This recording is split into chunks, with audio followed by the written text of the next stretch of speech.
So now we'll move on to Christina's cover. So for this cover, we'll be talking about mean. So I will read the summary for you to set up this set of concepts. True crime, memoir, and ghost story. Mean is the bold and hilarious tale of Miriam Gerba's coming of age as a queer mixed-race Chicana. Blending radical formal fluidity and caustic humor, Gerba takes on sexual violence, small towns, and race, turning what might be tragic into piercing, revealing comedy. This is a confident, intoxicating, brassy book that takes the cost of sexual assault, racism, misogyny, and homophobia deadly seriously.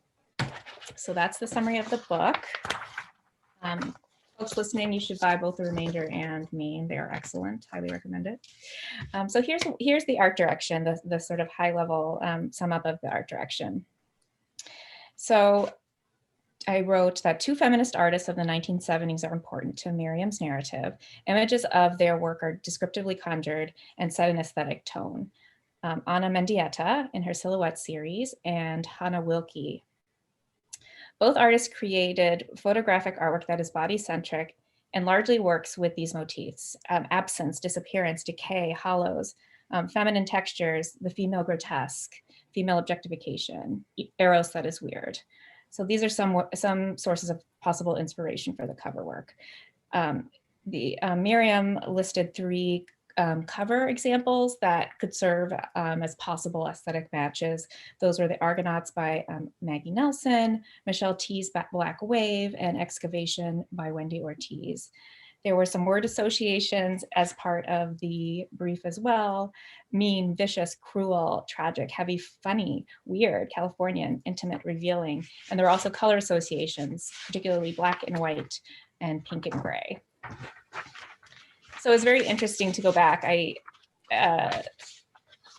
For this cover, I sent the art direction. I shared this with Christina too. This was in 2016. 2016, yes. I know it was 2016 because I sent the art direction and cover brief to Christina on a Friday. And then on Monday, I had a baby and went on maternity leave. So this sort of revisiting of this cover process reminded me that I sent the direction and then I saw the final cover and I didn't see anything in the middle. So this was kind of fun to get a chance to see how this cover developed.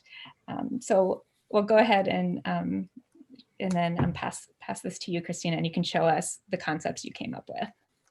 Yeah, I chose this book because it was, I think, similar to The Remainder, just like a really intense process to get to the final. With Carla, going on maternity leave. And like somewhere near the end, I actually dislocated my elbow too. It was just kind of a roller coaster. I had to have a friend step in and help me out towards the end. But luckily it was when the final was already decided on. This is also a good example of, I think like after the first round, I received the new brief that Carla, you just read. But the brief prior to that was like really different. They wanted a lot of pink and a lot of blacks. They also, this is how I present concepts. I pull a lot of words from the actual brief itself just to explain where I drew the inspiration from. These were pieces of art that were, I think, referenced specifically from the author. And so I tried to match what they were looking for. These are some of the covers that they wanted me to draw inspiration from. And then this is how I interpreted it. I think there's the Virgin Mary statue. This is the cover that, came out of that inspiration. Like they wanted heavy pink. And there's like a part in the story that talks about, that kind of compares, I think there's like a murder that occurs in the book, and they compared a lot of like, they compared the murder to like a squashed strawberry. So this is where that came from. This was round one, and where it landed was so far off. Once like we changed up the art brief, the art direction, you can see moving into a really different realm. So I think for round two, it became really type driven. And here, I'll show the three. These are the three concepts that came out of the second round with the new brief. And they just drew on inspiration from like suburbia and signage. It had to feel really West Coast. I think it takes place in LA. And of course, the final cover that was chosen was this one. I think it manifested like a lot of stuff for me. I think right after this, I painted my first mural.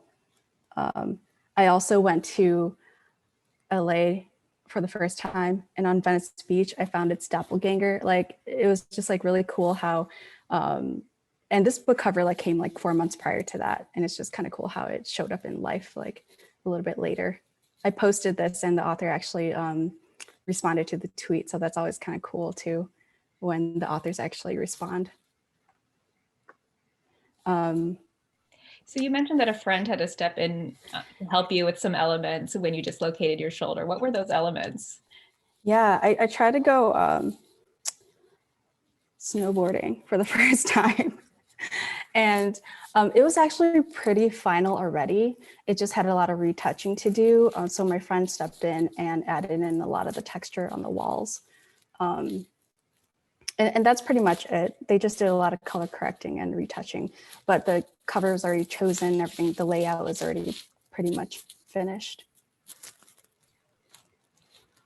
Yeah, I love the cover because you have that wall and it's this beautiful, you know, this idea of this beautiful blue sky, but then you have the decay in the corner and it is just a parking lot wall. And and the shadow too is really cool.